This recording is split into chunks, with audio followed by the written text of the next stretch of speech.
Halo teman-teman, bersemangat sekali hari ini karena sudah ada di depan kami Corolla Cross. Jadi begitu bersemangatnya kami tentang SUV baru ini, sampai-sampai kami udah 2 kali ngulas tentang Corolla Cross. Pertama previewnya dulu sama Aris Aditya rekan saya, kemudian kami sempat ngebahas Corolla Cross dengan owner rivalnya kayak misalnya CX-5 dan CR-V. Dan kami benar-benar penasaran nih, seperti apa sih daya tarik mobil yang berani-beraninya namanya itu sampai makin nama Corolla, yang mana itu adalah mobil yang sangat karismatik di dunia. Salah satu mobil yang paling laku di dunia, Corolla. Oke, kita ulas saja sekarang. Seperti apa Corolla Cross.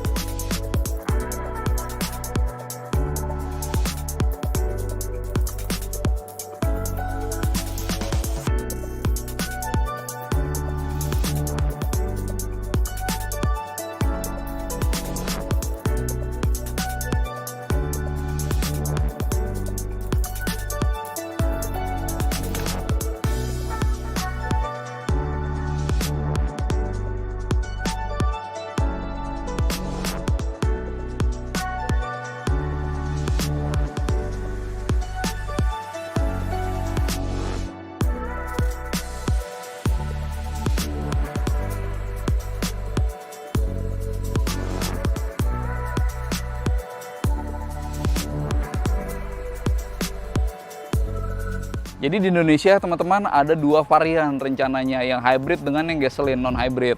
Dan secara tampilan baik dua itu punya proporsi bodi yang menurut saya udah pas.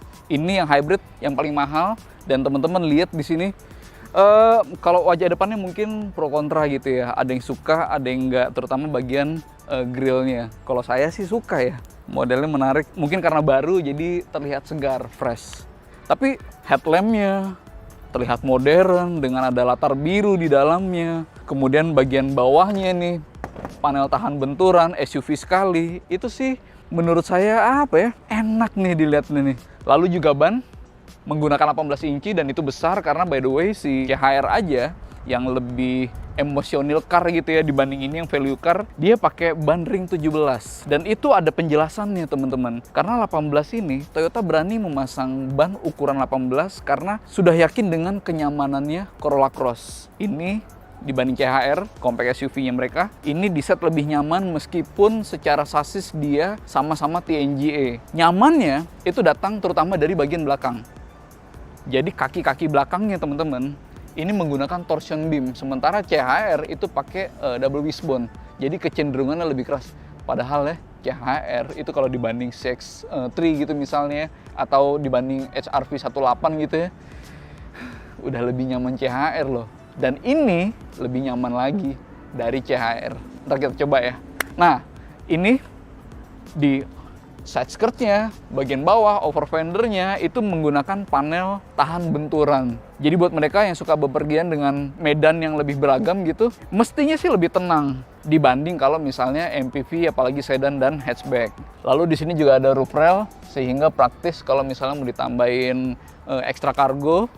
Dan yang menarik buat saya, chrome itu selalu menjadi jawaban bagi produsen ngebuat mobil yang terlihat lebih elegan. Biasanya chrome ditaruhnya di sini. Cuma ini Corolla Cross naruh chrome di bagian atas. Beda ya. Gitu. Lalu ada banyak sekali tulisan Corolla Cross di headlamp di sini satu. Kemudian di stop lamp juga ada, lalu di belakangnya juga ada, dan di sini pun juga ada tulisan Corolla Cross. Jadi memang identitasnya mesti dikuatkan banget oleh Toyota mengenai mobil ini, bahwa ini adalah Corolla Cross. Dan panel tahan benturan paling lebar tentu di bagian belakang. Meskipun di bawahnya ternyata teman-teman ini sewarna body. Gitu. Tapi baik depan maupun belakang kayak proporsional ya. Nggak ada yang apa ya, nggak ada yang mengganggu gitu secara impresi pertama. Ini pertama kali saya ngelihat mobil ini secara langsung dan fine. Ini seperti biasa, logo dengan latar biru adalah lambang hybridnya Toyota. Nggak hanya di belakang, tapi juga ada di depan. Secara keseluruhan, bodinya secara dimensi lebih besar dari CHR. CHR itu masuk ke compact, sementara yang ini medium. Seperti sedannya, Corolla itu masuk ke medium sedan dan ini medium SUV. Secara kelas dia memang kalau di Indonesia akan irisan dengan calon pembelinya X-Trail, CR-V atau CX-5 gitu. Tapi sebenarnya secara dimensi dia sedikit lebih kecil dibanding rival-rivalnya itu. Gitu. Oke lah ya.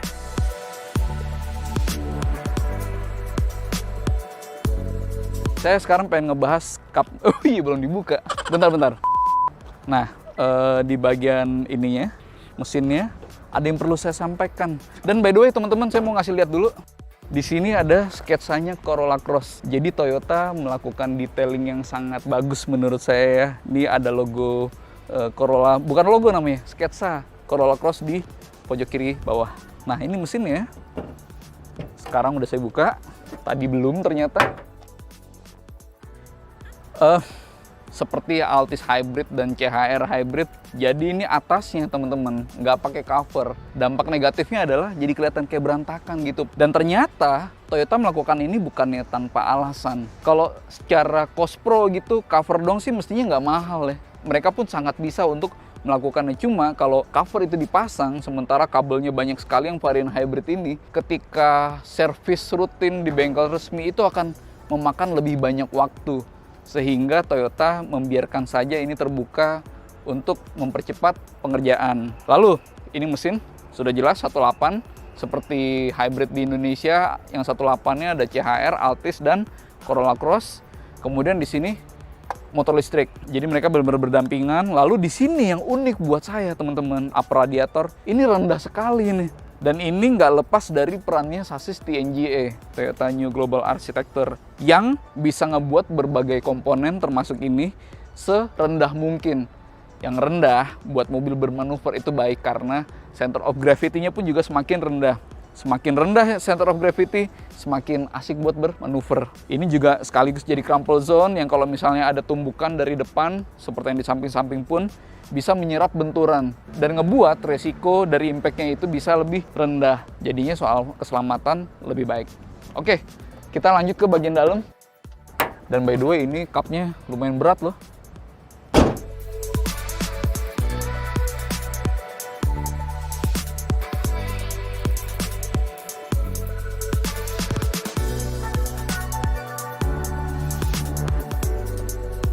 Dan sebelum saya masuk, saya mau kunci dulu, dan ini kuncinya sangat mudah dengan tab. Jadi bukan tombol melainkan tab. Lalu untuk ngebuka, teman-teman tinggal taruh tangan di sini, dan dia udah kebuka kuncinya sehingga tinggal ditarik gagang pintunya dan akses masuk ke dalam. Remote-nya kayak gini teman-teman. Ada tulisan Corolla Cross. Lalu yang belakang juga ada sekaligus tombol untuk buka pintu belakang, pintu elektris. Dan by the way lagi teman-teman, juga saya mesti tunjukkan bahwa ini punya power back door.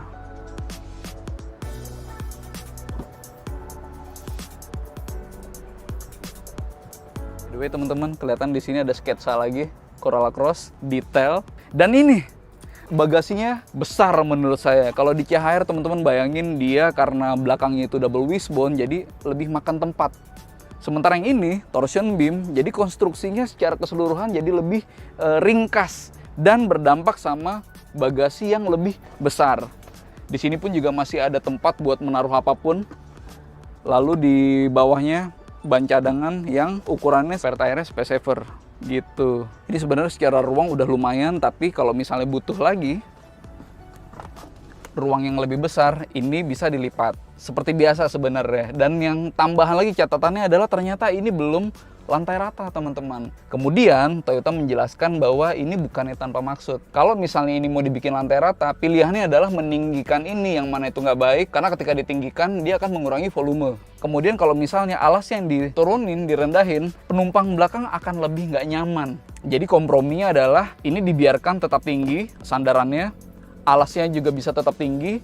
Lalu yang di belakangnya sandaran ini dibikin panel yang nggak apa-apa untuk ditimpa sama beban berat.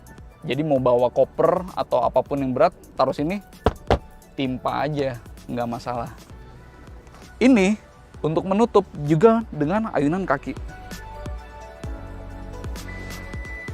Ketutup. Jadi kebayang kalau misalnya si bapak yang anak istrinya mungkin ketika masuk rumah udah jalan duluan, lalu bapak repot bawa tas dan lain sebagainya, dengan ayunan kaki nih tentu lebih mudah.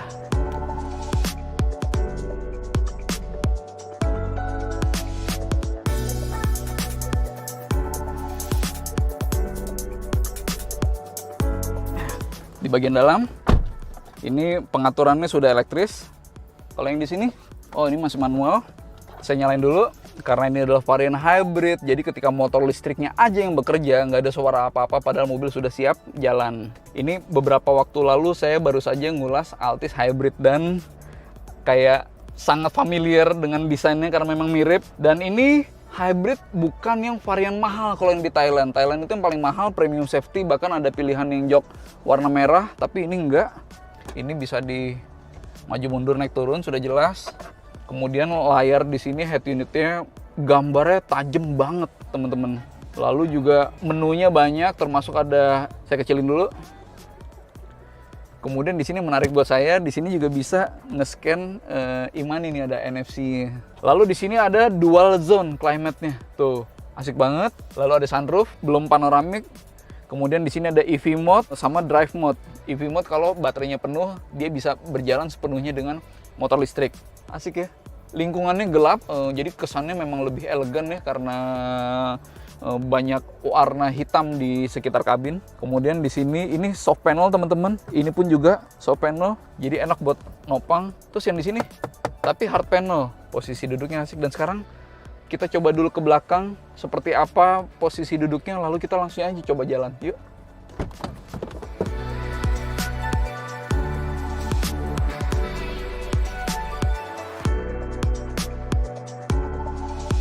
Kemudian di belakang, ini bawahnya fix, nggak bisa diatur, tapi sandarannya bisa direbahin dikit. Nah, ini yang standar, kemudian ini yang rebahnya. Lalu,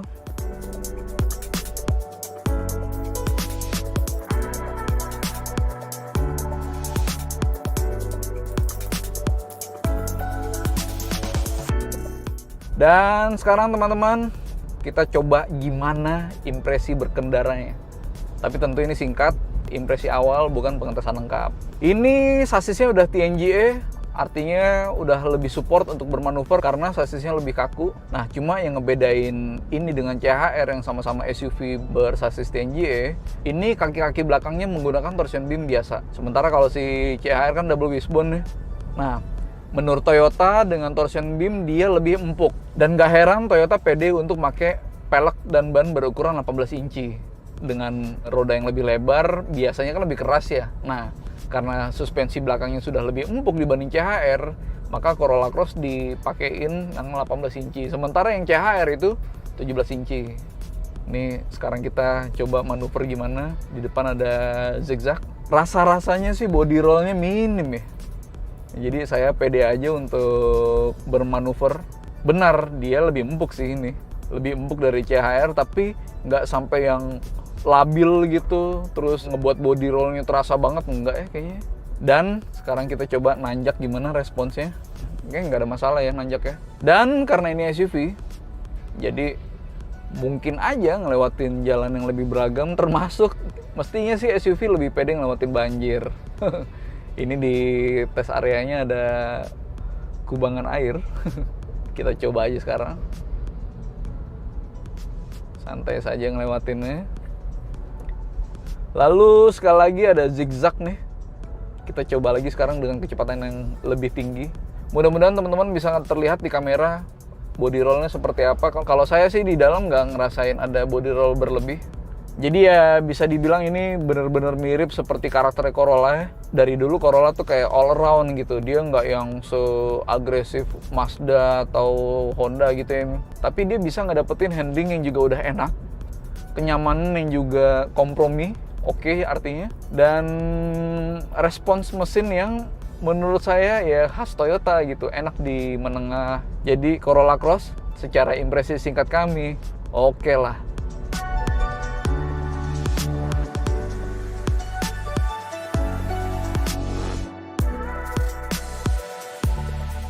Dan teman-teman, sekarang kita sampai pada akhir ulasannya. Jadi mobil ini, Corolla Cross, menurut saya adalah SUV yang sangat menarik. Jadi dia ada pilihan hybrid dan non-hybridnya, dan itu pun juga udah menjadi satu-satunya. Karena di Indonesia, medium SUV lain belum ada yang punya pilihan hybrid.